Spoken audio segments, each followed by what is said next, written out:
In this worksheet called Font Colors, we see a variety of different font colors being used in column A, and we see also different fonts, particularly the one in cell A1.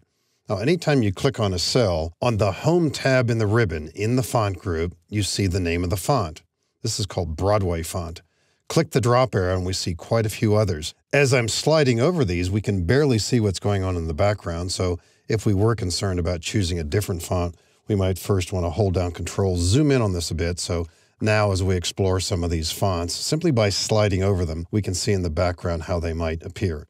And there are many, many of these, of course. They vary somewhat depending upon the operating system you're using. Some of them are probably totally inappropriate for business-type displays, but you certainly have the ability here to explore these and choose the one that you like best. I'm just going to press Escape and keep this one here. And of course, the size of these will vary too.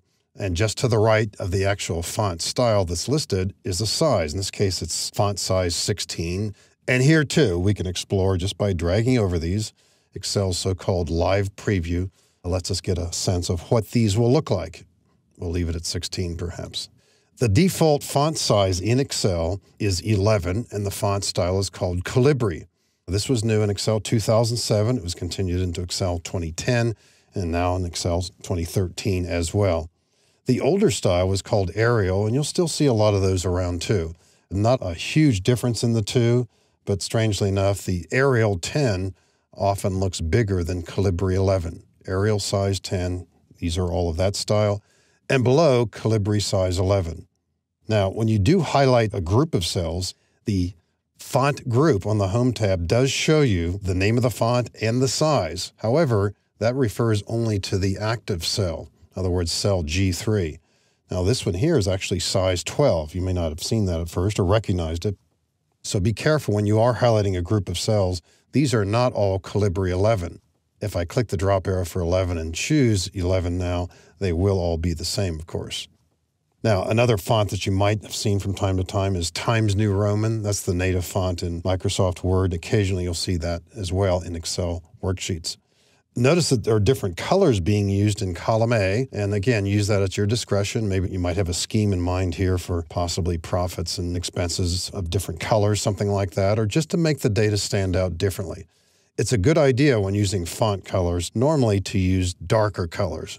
Typically, Excel worksheets have white backgrounds, although they can vary, but the font color button, also in the font group, gives us some options here. And here too, as we slide over these, we see the different colors being displayed for the moment in Excel A3. If none of these colors quite appeals to you, you might consider choosing a different theme. And there are also some standard colors down here. If none of these appeals to you, another approach would be to go to More Colors, pick a color out of here, maybe that's not being represented elsewhere, and choose that.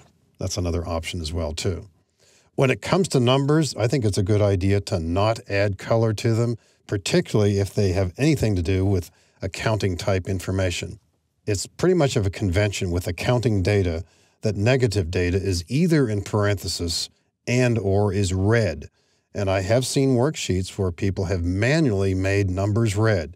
It's not a good idea. You can do it. Depending upon the actual numeric format, sometimes you're not even able to override that anyway.